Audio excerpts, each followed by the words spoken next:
Welcome to our channel. ரொம்ப நாள் வெயிலுக்கு அப்புறம் இன்றைக்கி தாங்க மழை பெஞ்சிச்சு. அப்போனா முறுன்னு ஸ்நாக்ஸ் செய்யலைன்னா எப்படி? வாங்க எப்படி பண்ணலான்னு பார்க்கலாம். 2 உருளைக்கிழங்கை எடுத்து வேக வச்சு எடுத்து வச்சுருக்கேன். இதில் கொஞ்சமாக உப்பு சேர்த்துக்கலாம். உருளைக்கிழங்கை வேக வைக்கும்போது உப்பு சேர்த்துருந்தீங்கன்னா இப்போ சேர்க்க வேண்டாம். இப்போது நல்லா மசிச்சு எடுத்த பிறகு இது கூட கார்ன்ஃப்ளவர் சேர்த்துக்கிறோம். 1 ஸ்பூன் இல்லைன்னா 1.5 ஸ்பூன் அளவுக்கு மட்டும் சேர்த்துக்கிறோங்க. அதிகமாக கார்ன்ஃப்ளவர் சேர்க்க வேண்டாம்.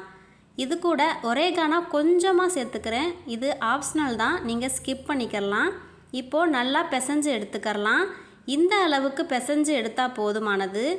இப்போது இதை சின்ன சின்ன பால்ஸாக உருட்டி எடுத்துக்கலாம். ஒரு கடாயில் எண்ணெய் சூடானதும் இந்த பால்ஸை நம்ம போட்டு எடுத்துக்கலாம். இந்த மாதிரி நீங்கள் செஞ்சு கொடுங்க, உங்கள் குழந்தைங்க ரொம்பவே விரும்பி சாப்பிடுவாங்க.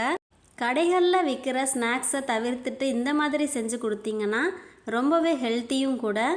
இந்த மாதிரி லைட்டாக ப்ரௌனிஸ் ஆன பிறகு நீங்கள் லைட்டாக திருப்பி விட்டுக்கரலாம். ரொம்ப கலர் மாறணும்னு அவசியம் இல்லை. இந்த மாதிரி கலர் மாறின பிறகே நீங்கள் எடுத்துக்கலாம். ரொம்பவே மொறுன்னு ஒரு ஸ்நாக்ஸ் ரெடி ஆயிரும். இதை நீங்களும் ஒரு தடவை ட்ரை பண்ணி பாருங்கள். இந்த வீடியோ பிடிச்சிருந்தால் லைக் பண்ணுங்கள், ஷேர் பண்ணுங்கள். தேங்க்யூ ஃபார் வாட்சிங்.